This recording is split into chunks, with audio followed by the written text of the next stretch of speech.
Dear students, welcome to our channel focus year classes.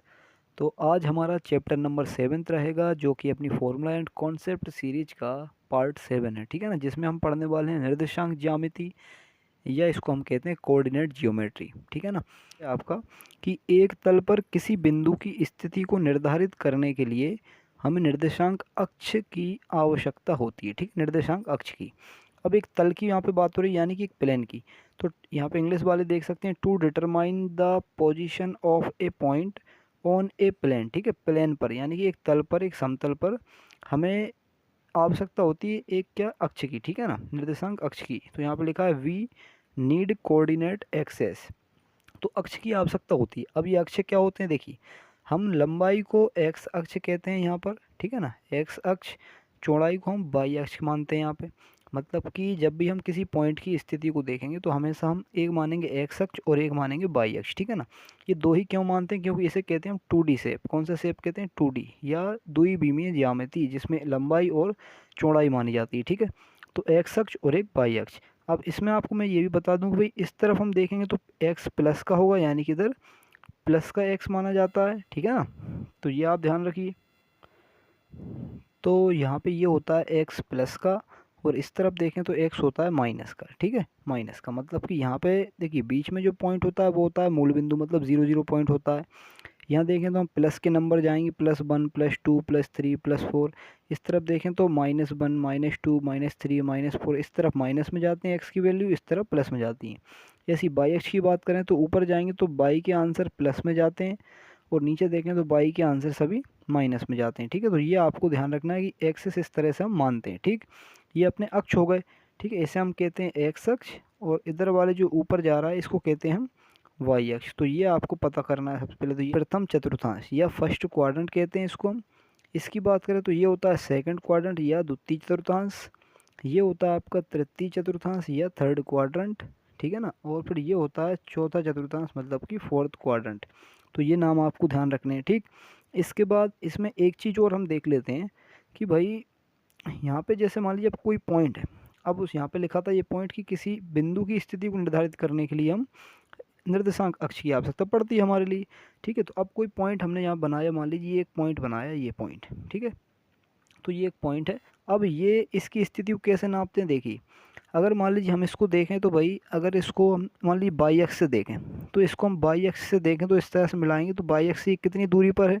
तो देखिए ये एक्स तरफ जा रहा है, ये लाइन जो पॉइंट है ये अपना एक्स तरफ है।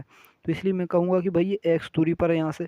और इसको अगर यहाँ से देखें एक्स अक्ष से कितनी दूरी पर है, तो एक्स अक्ष से हम इसको ऐसे डॉट डॉट करेंगे तो ये ऊपर की तरफ जा रहा है, मतलब कि वाई अक्ष की तरफ जा रहा है। इसलिए हम मान लेंगे चलो ये वाई दूरी पर है। तो इससे हम ये कह सकते हैं कि ये जो पॉइंट बनेगा वो क्या बन जाएगा, एक्स और वाई पॉइंट बन जाएगा। ठीक है ना, तो इस तरह से क्या बन जाते हैं, ये पॉइंट बन जाते हैं। तो ये आपको ध्यान रखना है। अब इसमें जो बात आएगी निकल के एक और, कि भाई इसमें जो है तो ये पॉइंट हो जाता है एक्स और वाई। ठीक है ना, तो इसकी स्थिति हमने बता दी। अब यहाँ पे कुछ खास बिंदु लिख रहे हैं तो उन्हें आप देखिए। तो यहाँ पे एक पॉइंट लिखा हुआ है, किसी बिंदु की बाई अक्ष से दूरी क्या कहलाती है, एक्स निर्देशांक, या उसे हम कहते हैं भुज। ठीक है ना, इसको हम कहते हैं भुज। मतलब कि the distance of a point from the Y axis is the X coordinate और एब्सिसा। ठीक है, कहने का मीन ये है कि भाई हम इसको एक्स निर्देशांक कहते हैं। जैसे मान लीजिए मैं एक पॉइंट बना दूँ, यहाँ पे मान लीजिए ये एक पॉइंट है एक्स वाई।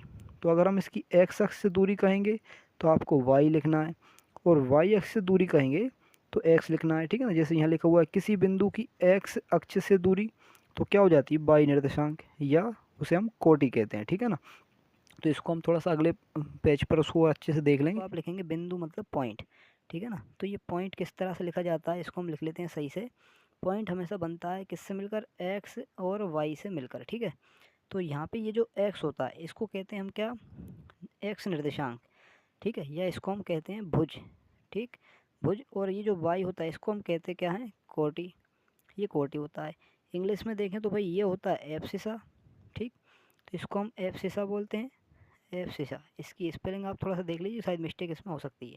तो एब्सिसा, और इसके बाद इसको हम कहते हैं ऑर्डिनेट। ठीक है ना, तो ये इसमें इसके इंग्लिश में और हिंदी में नाम हो गए। ठीक है ना, तो ये बिंदु हो गया है। तो ये आपको खास बिंदु यहाँ पे ये बात ध्यान रखनी थी। ठीक है, देखिए इसके बाद अब यहाँ पे हम जो खास और पॉइंट की बात करेंगे वो क्या है कि एक्स अक्ष पर स्थित किसी बिंदु के निर्देशांक है। एक्स अक्ष पर, भाई मान लीजिए कोई बिंदु है जो एक्स अक्ष पे यहीं पे रखा हुआ है, तो उसके निर्देशांक क्या होते हैं, तो हमेशा ध्यान रखिए आप, उसके निर्देशांक होते हैं एक्स और जीरो। जब एक्स अक्ष बोलेंगे तो एक्स रहेगा, जीरो क्या हो जाएगा, वाई, ठीक है ना, क्योंकि ये पॉइंट एक्स पर है, वाई पे तो इस पर है ही नहीं, उसकी ऊंचाई बाई तरफ तो आ ही नहीं रही है, ठीक है ना, इसलिए एक्स जीरो। और अगर हम बात करें वाई अक्ष पर स्थित किसी बिंदु के निर्देशांक की, तो वो हो जाता है जीरो वाई, क्योंकि हम बाई अक्ष बोल रहे हैं, मतलब कि बिंदु किस पर है, बाई अक्ष पर, इसलिए बाई ही रहेगा यहाँ पे, और एक्स वाला पद हमें जीरो करना पड़ता है, ठीक है। इसके बाद मूल बिंदु के निर्देशांक तो जीरो जीरो होते हैं, यानी और कोऑर्डिनेट्स ऑफ ओरिजिन पॉइंट, तो इसको ओरिजिन पॉइंट कहेंगे, ये जीरो जीरो होते हैं जी। कहाँ पर होते हैं, बिल्कुल यहाँ पे बीच में, ठीक है ना, तो ये बात आपको ध्यान रखनी है। चलिए बताना है कि भाई जो नीचे जो बिंदु दिए हैं ये कौन से चतुर्थांश में है। चतुर्थांश का मतलब होता है कि किस क्वाड्रेंट में है, ठीक है ना। अब क्वाड्रेंट का मतलब भी आप जानते हैं भाई, चार तरह के क्वाड्रेंट हमने आपको बताए हैं, ठीक है।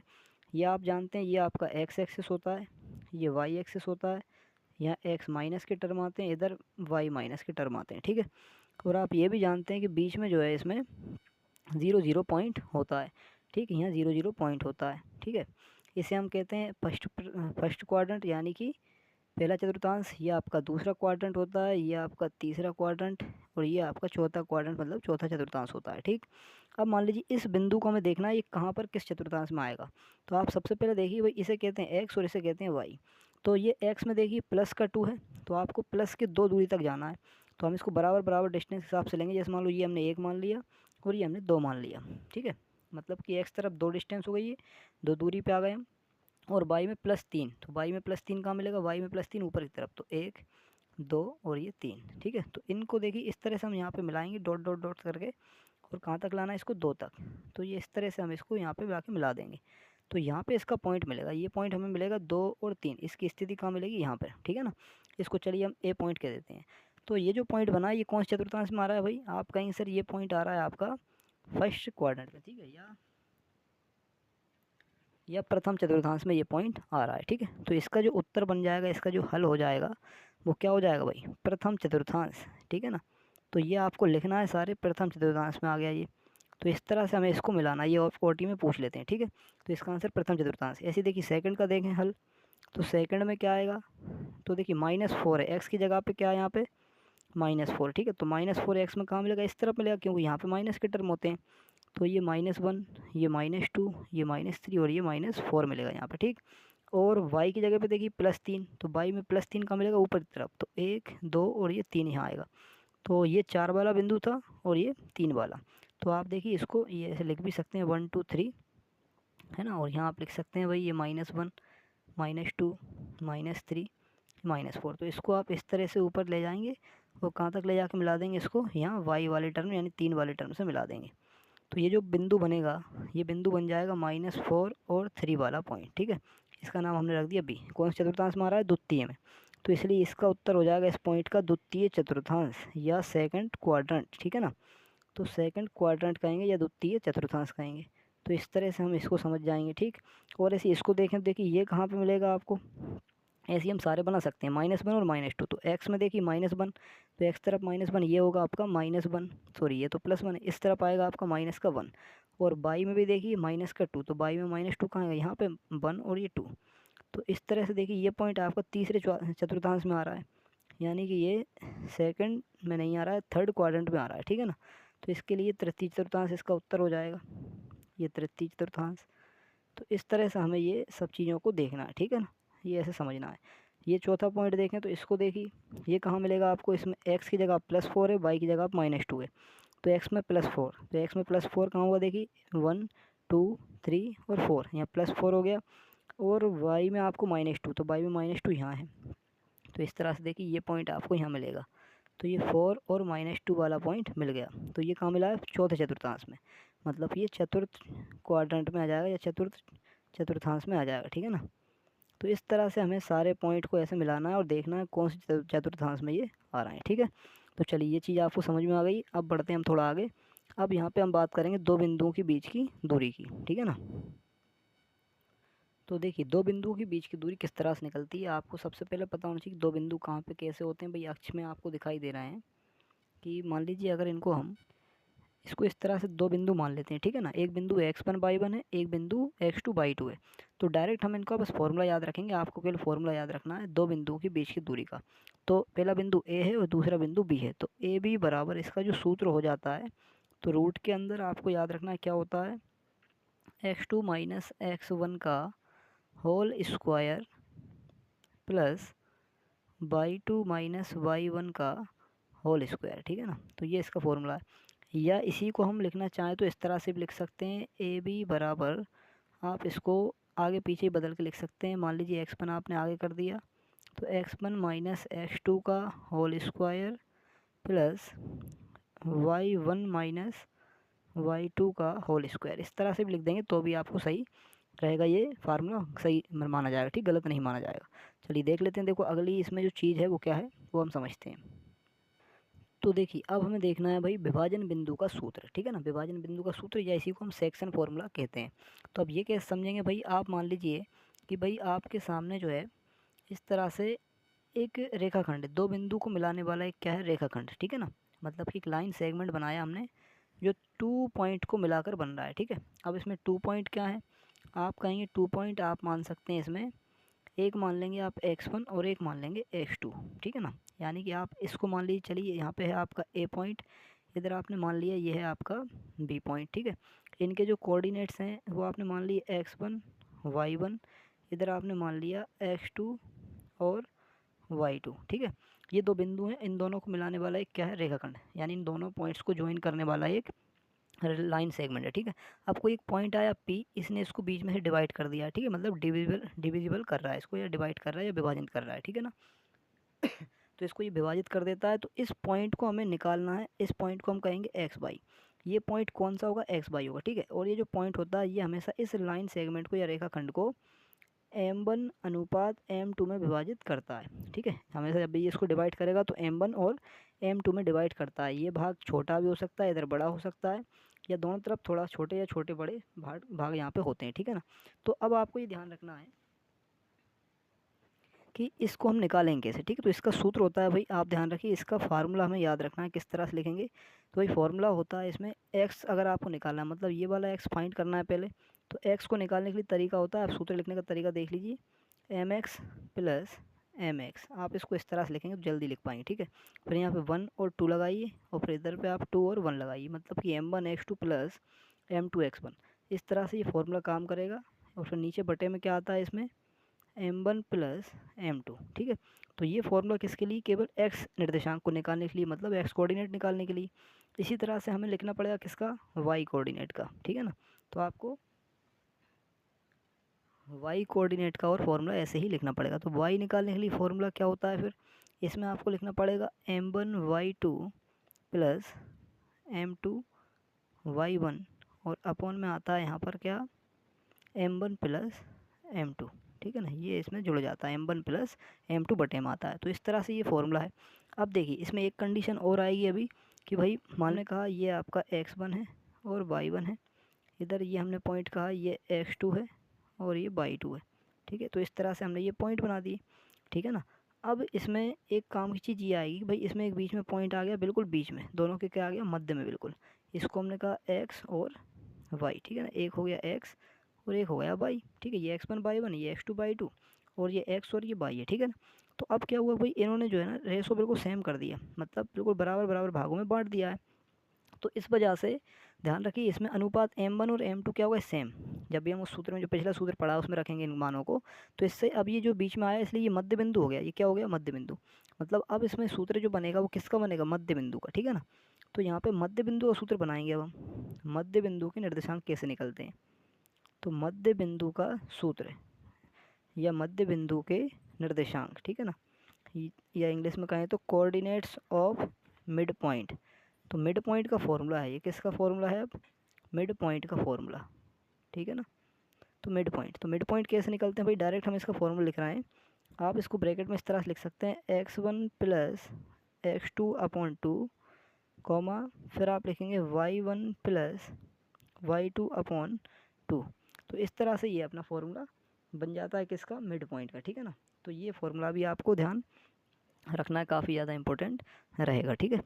तो चलिए ये तो हो गया। इसके बाद और थोड़ी सी हम बात करते हैं इसमें क्या कुछ खास बिंदु की बात करेंगे अभी इसमें हम। तो इसमें खास नोट, ठीक है। तो नोट पॉइंट में हम देखें तो इसमें जो काम के बिंदु हैं, सबसे पहला बिंदु इसमें आएगा एक आपका कि भाई मान लीजिए दूरी की अगर हम बात करते हैं, ठीक है ना, जैसे हमने कहा मान लीजिए बिंदु एक पॉइंट दिया है, पॉइंट P। तो बिंदु P ये पॉइंट है आपका x और y की मूल बिंदु से दूरी क्या होगी, मूल बिंदु से दूरी, ठीक है ना, या ओरिजिन पॉइंट से हम इसकी डिस्टेंस कहें तो क्या कहेंगे। तो ध्यान रखिए जब भी मूल बिंदु से इसकी दूरी निकालेंगे तो एक पॉइंट इसमें मूल बिंदु का मतलब होता है 0 0 हो गया, ठीक है ना। तो एक पॉइंट है x/, एक पॉइंट है 0 0, तो इनकी आपस में जब डिस्टेंस निकालेंगे तो इनकी मूल बिंदु से दूरी, ठीक है ना। तो यहाँ पे से दूरी और लिख लीजिए, से दूरी, ठीक। तो मूल बिंदु से दूरी तो क्या आ जाएगी भाई, आप यहाँ पे लिखेंगे केवल x² प्लस y², ठीक है। तो ये पॉइंट भी आपको ध्यान रखना है, P पॉइंट है x/y, इसकी मूल बिंदु या 0 0 से ओरिजिन पॉइंट से डिस्टेंस निकालेंगे तो क्या आएगी दूरी x² प्लस y², ठीक है। तो ये आपको ध्यान रखना है। इसके बाद सेकंड पॉइंट आपको इसमें ध्यान रखना है क्या कि भाई अगर मान लीजिए यही पॉइंट है और इसकी x अक्ष से दूरी बोलेंगे तो y लिखना है, ठीक है। ये हम पहले ही बता चुके हैं, फिर भी हम एक बार फिर बता देते हैं। भाई मान लीजिए बिंदु है आपके पास अब x और y, ठीक है, x y। तो इसकी हम बात करें x अक्ष से दूरी, तो x अक्ष से दूरी, तो x अक्ष मतलब x एक्सिस से distance of X Y point, ठीक है। तो क्या आएगी इससे भाई, जब भी x अक्ष बोलेंगे तो आपको y इसकी दूरी लिखना है। ये y यहाँ पे जो y निर्देशांक दिया है या y कोऑर्डिनेट, ठीक है ना, तो ये लिखना है आपको। इसके बाद या इसी को हम क्या कहते हैं, ये y तो क्या होता है, कोटि होता है, ठीक है ना, यानी कि ये होता है ऑर्डिनेट, ठीक। इसके बाद फिर हम x y की दूरी लिखेंगे, मान लीजिए किससे, y अक्ष से, ठीक है ना। तो y अक्ष से दूरी, तो y अक्ष से दूरी क्या हो जाएगी, x हो जाएगी, या इसी को हम कहते हैं भुज। ऊपर वाला y था कोटि और ये क्या है, भुज है, ठीक है। तो ये आपको ध्यान रखना है। तो ये कुछ खास पॉइंट है जो आपको ध्यान रखने हैं, ठीक है ना। चलिए आइए देखिए इसके बाद जो अगला पॉइंट है इसमें फोर्थ पॉइंट, बस इसमें एक दो पॉइंट और बचे, संरेख है ना, ABC, ये 3 पॉइंट हैं, तीनों के मान मिलेंगे आपको। तो ये संरेख हैं क्या बताइए। तो संरेख कैसे पता चलता है, संरेख मतलब कोलिनियर।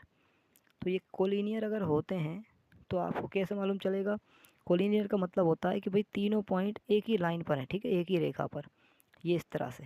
तो एक पॉइंट मान लीजिए ए है, एक बी है, एक सी है, तो तीनों पॉइंट मान लीजिए एक ही रेखा पर स्थित हैं, तो उसको हम कैसे बता पाएंगे। तो उसके लिए आपको करना होगा क्या कि भाई इसमें इनकी डिस्टेंस निकालते हैं। तो इसमें मान लीजिए सबसे बड़ी जो डिस्टेंस होती है ये ए बी, ये बाकी दोनों दूरियों के जोड़ के बराबर आना चाहिए। तो ए सी का मान बराबर आ जाना चाहिए A B plus B C के, या जो भी सबसे बड़ी भुजा आएगी वो बाकी छोटी दोनों भुजाओं के जोड़ के बराबर आना चाहिए, ठीक है ना। तो एक ये पॉइंट इसमें काम का है, ठीक है। तो देखिए अब हमें देखना है चतुर्भुज यानी कि क्वाड्रिलेटरल के बारे में, ठीक है ना। क्या होता है ये सभी जानते हैं भाई, चार भुजाओं से घिरी हुई आकृति को हम क्या कहते हैं, चतुर्भुज या क्वाड्रिलेटरल बोलते हैं, ठीक है ना। तो सबसे पहले हम यहाँ पे बात करेंगे देखिए वर्ग के बारे में, इसको कहते हैं हम स्क्वायर। इसको क्यों पढ़ रहे हैं, क्योंकि भाई एग्जाम में जब क्वेश्चन आते हैं तो इनसे संबंधित क्वेश्चन भी बनते हैं, ठीक है ना।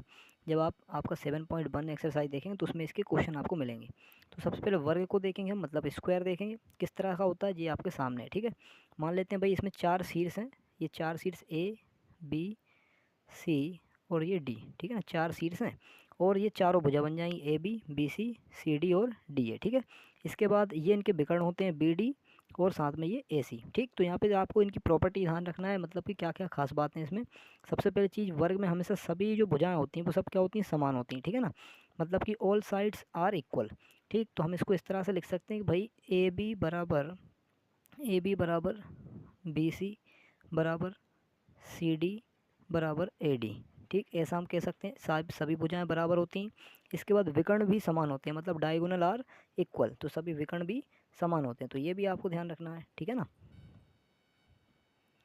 तो ये चारों भुजाएं समान होती हैं। इसके बाद इसमें हमने देखा कि भाई ये विकर्ण भी क्या होते हैं, समान, डायगोनल भी क्या होते हैं, सभी इक्वल होते हैं, ठीक है। तो इसको हम क्या लिख सकते हैं, इसको लिख सकते हैं भाई ए सी जो होता है, यानी एक ये इक्वल है आपका ए सी, ठीक है। तो ये किसके इक्वल होता है, आपके दूसरे विकर्ण मतलब कि बी डी के, ठीक है। तो ये कुछ खास बातें इसकी जो हमें ध्यान रखनी है, ठीक है ना। अब इसके बाद इसमें एक चीज़ और है आपके पास कि भाई इसके जो प्रत्येक कोण होते हैं, यानी इसमें 4 कोण बन रहे हैं, देखिए यहाँ पे 1 2 ये 3 और ये 4। इसमें ये चारों कोण क्या होते हैं, बिल्कुल 90 डिग्री के होते हैं, ये आपको ध्यान रखना है ना। सभी एंगल आपके क्या होते हैं, 90 डिग्री के होते हैं। तो ये इसकी प्रॉपर्टी थी, इसकी खास बातें थी। चलिए इसके बाद देखते हैं, अब वर्ग जैसा ही होता है, इसका छोटा भाई हम कहेंगे इसको समचतुर्भुज होता है, ठीक है ना। तो मतलब ये है रोम्बस। अब ये रोम्बस क्या है, इसमें भी सभी साइड्स क्या होती हैं, इक्वल, यानी सभी साइड्स इक्वल होती हैं, सभी भुजाएं समान होती हैं। सभी भुजाएं अपनी फिर यहाँ पे वही हो जाएंगी, ए बी, ये सी और ये डी है, तो पॉइंट होगा इसके। तो हम यहाँ पर लिखेंगे तो भाई A B is equal to B C is equal to C D is equal to A D, ठीक है। तो चारों भुजाएं यहाँ भी समान होती हैं, साथ ही विकर्ण इसमें समान नहीं होते। इसमें अलग क्या है अंतर, कि यहाँ पे इनके विकर्ण देखिए लंबे छोटे बड़े हो रहे हैं, यहाँ पे दिखाई दे रहे हैं आपको, इसलिए ये समान नहीं होते। डायगोनल नॉट सेम, ठीक है ना, नॉट इक्वल होते हैं। तो इसको हम लिख सकते हैं कि भाई ए सी नॉट इक्वल होता है बी डी के, ठीक है। तो यहाँ पे दोनों विकर्ण समान नहीं होते हैं, तो ये बात आपको ध्यान रखनी है, ठीक है। इसके बाद इसमें एक छोटा सा पॉइंट ये होता है कि इनके जो दोनों विकर्ण होते हैं, ये दोनों एक दूसरे को बीच में से तो डिवाइड करते ही हैं, साथ में ये 90 डिग्री पे काटते हैं एक दूसरे को। यहाँ पे कितने डिग्री पे काटते हैं, 90 डिग्री पे, ठीक है ना। ये भी आप ध्यान रख सकते हैं, लेकिन इनकी खास प्रॉपर्टी ये दोनों ही है, ठीक है। तो ये आपको ध्यान रखनी है। चलिए देखते हैं आगे। अब इसके बाद आएगा क्या, आयत। तो आयत क्या होता है भाई, आप जानते हैं आयत मतलब कि जो लंबा ज़्यादा हो चौड़ा कम हो, ठीक है। या हम कह सकते हैं कि लंबा ज़्यादा चौड़ा कम, जिसको कहते आयत हम, ठीक। तो इसमें ये इस तरह की एक आकृति होती है, इसमें सामने सामने की भुजाएं क्या होती हैं, समान। आमने सामने की भुजाएं क्या होती हैं, समान। तो इसका मतलब ये कि सम्मुख भुजाएं समान, सम्मुख का मतलब क्या है, आमने सामने की, ठीक है ना। एक दूसरे के सामने की भुजाएं जो होती हैं वो समान होती हैं, अपोजिट साइड आर इक्वल। कहने का मीन ये है कि भाई ए बी के सामने वाली भुजा क्या है, सी डी, तो ये बराबर होगी। और इसके अलावा बी सी के सामने की भुजा हो जाएगी ए डी, तो ये आपस में क्या होती हैं, इक्वल। ये आपको ध्यान रखनी है, आमने सामने की भुजाएं क्या होती हैं, समान। इसको कहते हैं हम आयत या रेक्टेंगल कहते हैं, ठीक है ना। तो ये आपको ध्यान रखना है। इसके अलावा विकर्ण इसमें क्या होते हैं, समान। विकर्ण भी क्या होते हैं, समान। डायगोनल क्या होते हैं, सेम। तो डायगोनल सेम है, इसका मतलब हम कह सकते हैं कि भाई ए सी का विकर्ण जो है वो बराबर होता है बी डी के विकर्ण के साथ, ठीक है। ए सी का विकर्ण किसके बराबर होता है, बी डी के साथ, ठीक है। ये विकर्ण आप यहाँ बनाएंगे तो कैसे बनेगा, ये भाई ये बना दिया हमने ए सी और ये बना दी हमने बी डी, ठीक है ना। तो ये आपस में क्या होते हैं, इक्वल होते हैं, ठीक है। और साथ में प्रत्येक कोण इसका 90 डिग्री का होता है, जैसे वर्ग में था यानी कि स्क्वायर में था, उसी तरह से रेक्टेंगल मतलब आयत में भी होता है, ठीक है ना। तो ये खास इसके पॉइंट थे, ये आपको सभी को नोट करना है। इसके बाद देखिए आगे हम देखें, अब आएगा समांतर चतुर्भुज। इसको कहते हैं हम पैरेललोग्राम, ठीक है ना। क्या कहते हैं इसको, पैरेललोग्राम। तो इसमें क्या क्वालिटी है देखिए, इसमें भी आपके 4 शीर्ष ए बी सी और डी, ये चारों वर्टेक्स हैं, इसके शीर्ष हैं। और 4 भुजाएं, मतलब इसमें जो भुजाएं होती हैं बिल्कुल आयत जैसी होती हैं, ठीक है। सम्मुख भुजाएं समान, अपोजिट साइड्स आर इक्वल। आमने सामने भुजाएं यहाँ भी क्या होती हैं, समान। यानी हम कह सकते हैं कि ए बी बराबर होता है यहाँ भी सी डी के, और इसके अलावा इसे हम और का निशान कहते हैं, ठीक है ना। इसके अलावा बी सी के बराबर होता है यहाँ पे क्या, ए डी। तो ये आमने सामने भुजाएं बराबर हो गई, यहाँ पे सेम हो गई। इसके अलावा इसमें विकर्ण देखिए आपको दिखाई दे रहा है छोटे बड़े होंगे, ठीक है ना, क्योंकि भुजाएं कैसी हो रही, तिरछी। तो ये विकर्ण ए सी है और ये विकर्ण बी डी, दोनों छोटे बड़े दिख रहे हैं, मतलब दोनों विकर्ण समान नहीं होते, डायगोनल यहाँ पे सेम नहीं होते हैं। तो ए सी बराबर नहीं होता है बी डी के। तो ये इसमें अंतर होता है आयत में और समांतर चतुर्भुज में, ठीक है। विकर्णों का अंतर है, उसको आप ध्यान समझिए, उसी के हिसाब से यहाँ पे क्वेश्चन होंगे। तो काफ़ी ज़्यादा इंपॉर्टेंट चीज़ें हैं, सभी नोट बनाइए इनके। आगे की वीडियोस आपको नेक्स्ट टाइम में मिलेंगी।